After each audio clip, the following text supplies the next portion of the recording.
I know that I can't say the crime wouldn't have been solved in a few years. I don't know what would have happened, but it wouldn't have been solved in a few days.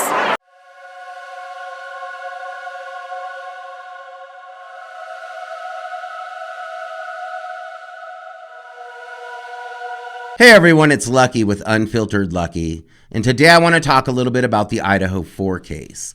Now, I was going to talk about the knife sheath as well as Brett Payne's testimony that investigators knew nothing about Bryan Kohberger, didn't even know his name until December 19th, because some new documents have come out that would contradict this testimony.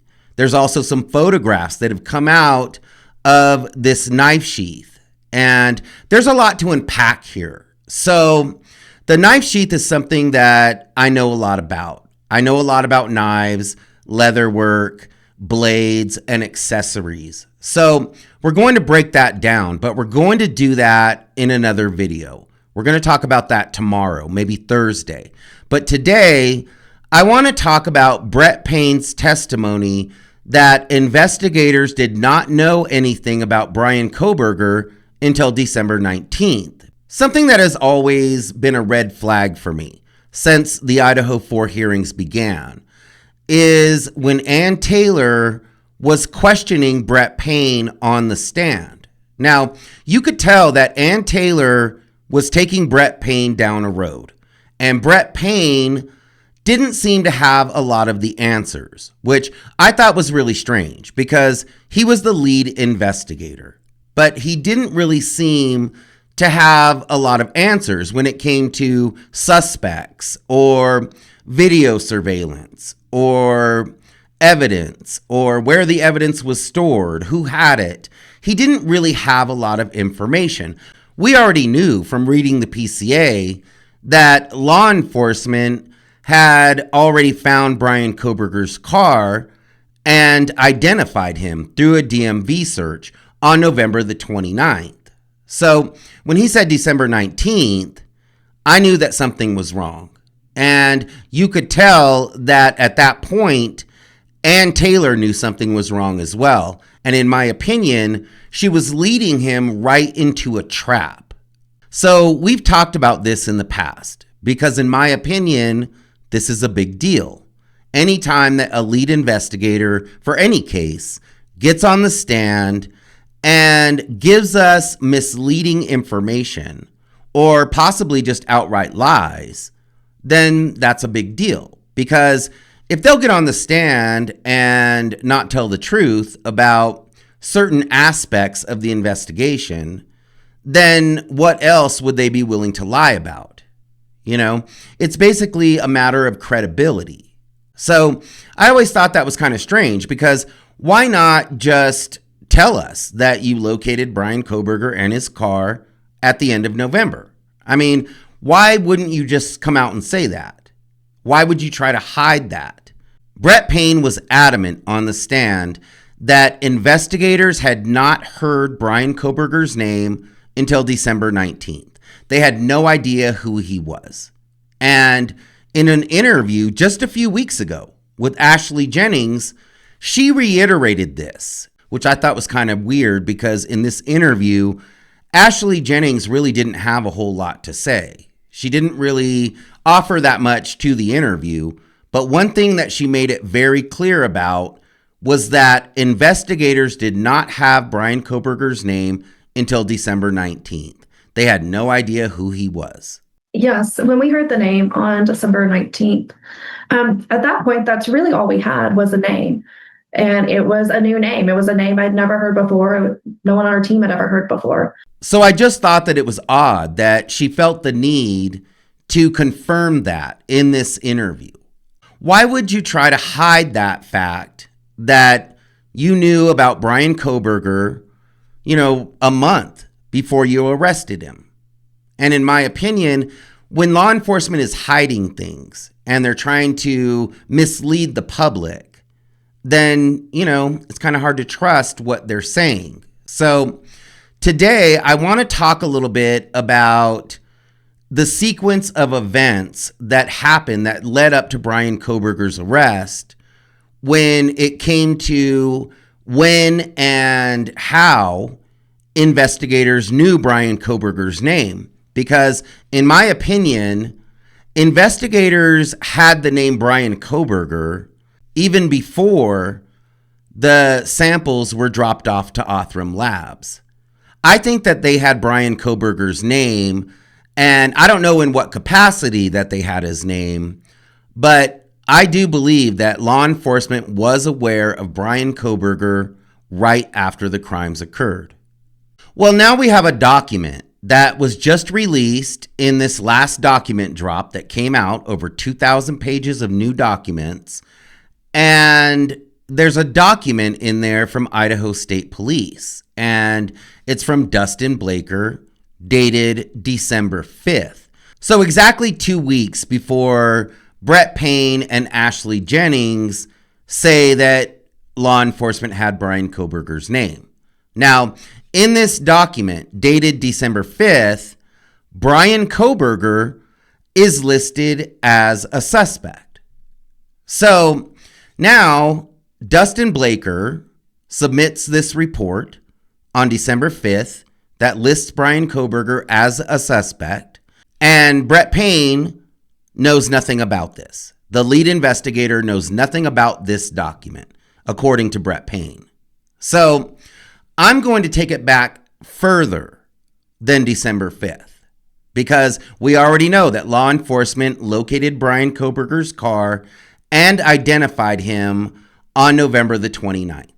So almost a week before December 5th is when they located Bryan Kohberger's car and did a DMV search in order to identify him. Now, let's go back even further. So we know that Othram Labs received the DNA sample from the knife sheath on November 22nd. So this is 9 days after the crimes occurred.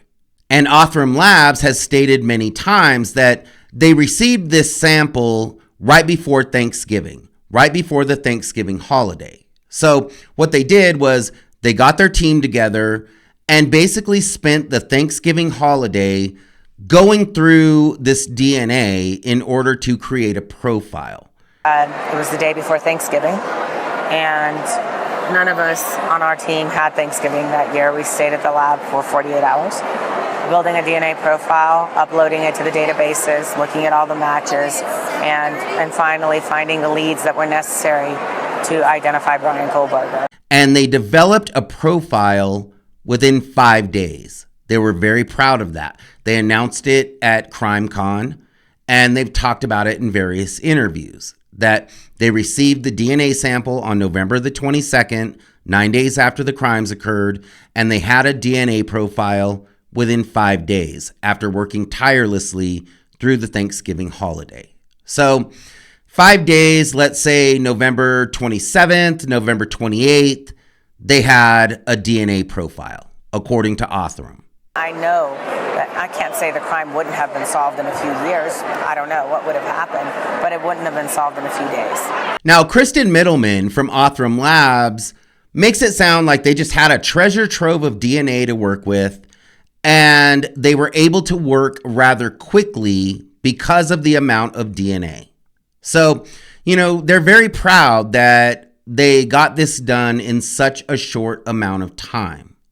Now, the next day, after Othram develops their profile, the next day, Washington State University police officers locate Bryan Kohberger's white Hyundai Elantra. Now, does that seem odd to you that they developed this profile and then the next day, 2 Washington State University police officers locate a white Hyundai Elantra that belongs to Bryan Kohberger? It's the wrong year that they're looking within, because they're supposed to be looking within 2011 to 2013 white Hyundai Elantras. But somehow they both zero in on Bryan Kohberger's white Hyundai Elantra. And I'm going to tell you why I think that is in just a second. So the PCA reads very clearly that these two Washington State University police officers were working separate of one another. They weren't working together on this.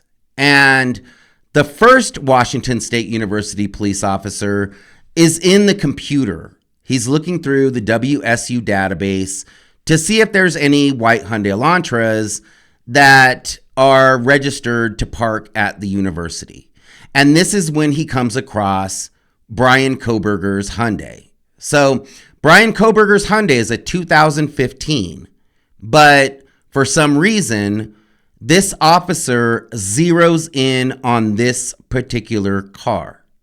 Now, 30 minutes later, another Washington State University police officer is out on patrol, and he comes across Bryan Kohberger's 2015 white Hyundai Elantra, and it's parked at his apartment complex. So out of the whole city of Pullman, this Washington State University police officer just happens to roll up on Bryan Kohberger's car parked at his apartment complex. Now, again, they're not working together, according to law enforcement. One is working on the computer on his own, and the other one is on patrol on his own. And they both find Bryan Kohberger's car within a period of 30 minutes. I mean, what are the chances of that happening? That these two officers working separate from one another would locate this car that would eventually lead to the sole suspect in the Idaho 4 case. In my opinion, that would be like finding a needle in a haystack. I mean, think about it. Investigators said that they had 22,000 leads on registered white Hyundai Elantras. So far, we have a list of approximately 22,000 registered white Hyundai Elantras that fit into our criteria that we're sorting through. That's a lot of Hyundais. And these two officers just zeroed in on Bryan Kohberger's car within 30 minutes of each other. One day after Othram Labs says that they've developed a DNA profile from the sample of DNA that was on the knife sheath.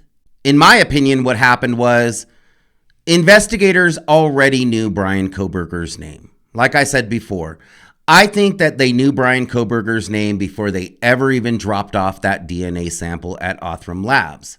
I've said from the very beginning that I believe that in some capacity, they had Bryan Kohberger's name and that they built this case around him. They built this case around Bryan Kohberger. So on November the 29th, they've located this white Hyundai Elantra.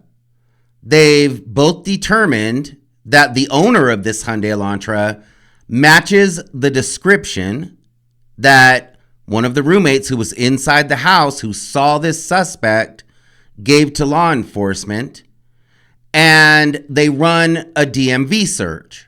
Now, when they run this DMV search, they realize that Bryan Kohberger had been pulled over 2 times since he moved to Pullman, Washington. And during one of those traffic stops, he had given the deputy who pulled him over his telephone number. So now investigators have Bryan Kohberger's telephone number, and they've got more information about him from this DMV search. So they had already began investigating Bryan Kohberger. So does this sound like they just found a car that could possibly match the description, even though it's the wrong year? And, maybe they just jot that down and they give it to law enforcement as a tip. No, they broke into a full-blown investigation into Bryan Kohberger after they found this car. So, do you think that they did that with every Hyundai Elantra that they found? I doubt it. It seems odd to me that they find this car and they don't contact Bryan Kohberger.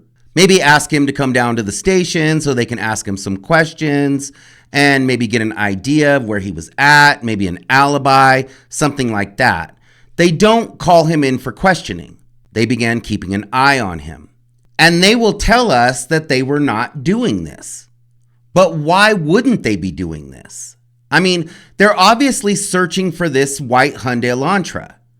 These WSU police officers have obviously come across a car with an owner that matches the description.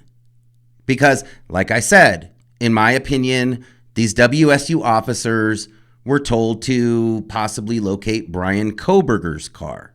So it didn't matter to either one of these officers that it was outside of the model year that they were looking for. Because in my opinion, they were looking directly for Bryan Kohberger's car.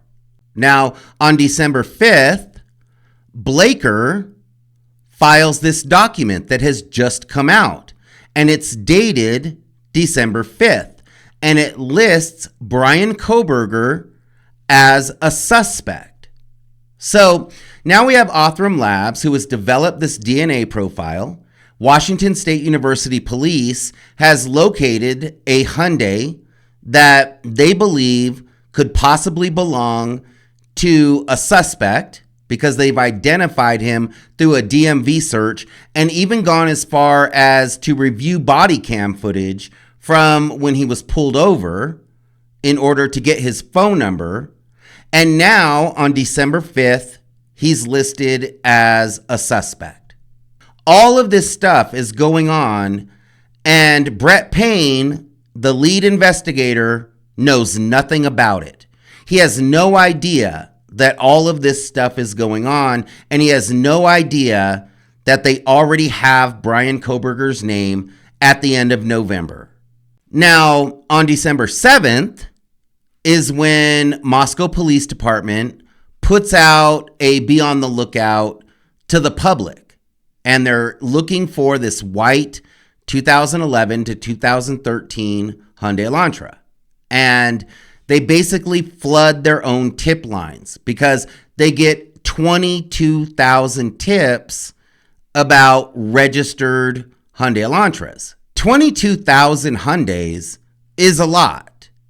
And when you really think about it, what are the odds that these two officers from Washington State University Police just plucked Bryan Kohberger's Hyundai out of 22,000 Hyundais that had been called in to the tip line?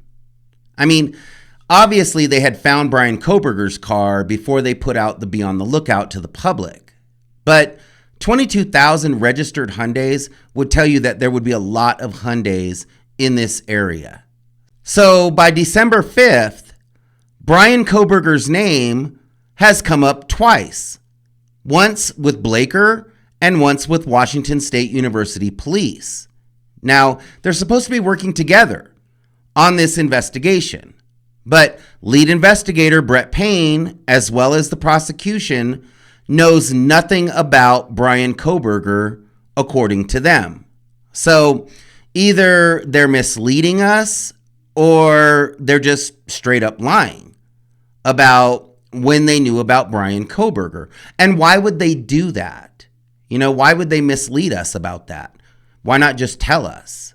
So on December 10th, the feds come in and take over the IGG investigation from Othram Labs. Because obviously Othram Labs was not able to come up with a definitive name. And the feds end up taking over that IGG investigation, which is kind of strange because Kristen Middleman from Othram Labs makes it very clear that there was so much DNA and, they were able to come up with a profile rather quickly. I know that I can't say the crime wouldn't have been solved in a few years.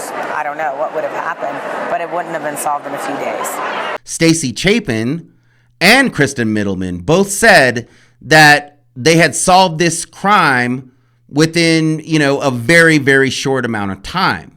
But if they had solved that crime within a very short amount of time, then why did the feds take over the IGG investigation on December 10th? Almost 2 weeks after they had already developed the profile.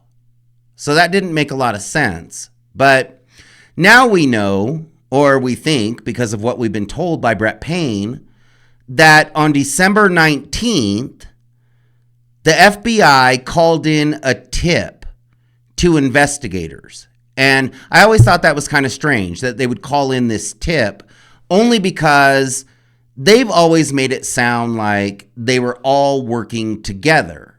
But in my opinion, I believe that the feds were doing all of the legwork. I don't really think that Brett Payne had a whole lot of information. I don't think that he was being kept up to date as much as they would like for us to believe. Because when he was on that stand, he didn't really seem to know a whole lot of information. So, in my opinion, the feds were doing all of the legwork in this investigation and basically just passing that information down to investigators. So, I thought it was weird that they called in a tip on December 19th telling Brett Payne that Bryan Kohberger was a very strong match for the DNA that was found on the knife sheath. This is why people don't trust this investigation, because we've been misled. In my opinion, we've been lied to. And it would seem kind of ridiculous to think that they had found Bryan Kohberger's car, identified him, and began investigating him on November the 29th, and that the lead investigator or the prosecution had no idea about that until December 19th. I believe that in some capacity, they already had Bryan Kohberger's name. I think they had Bryan Kohberger's name right after these crimes occurred, if not maybe before. So I think that they've had Bryan Kohberger's name all along, and that basically they've been building this case around him. I don't believe that the evidence led them to Bryan Kohberger. And that's why everything looks so odd. I mean, none of this evidence really makes sense. As we're seeing more information coming out, it's actually causing more confusion than it is backing up the investigation. The timeline doesn't seem to fit. The witness statements don't seem to fit. The suspect himself does not seem to fit this crime. So let me know what you think in the comments. And thanks for hanging out with me today. I really do appreciate it. And if you liked my video, please hit the like button and consider subscribing to my channel. I hope that y'all have an amazing day. We'll see you next time.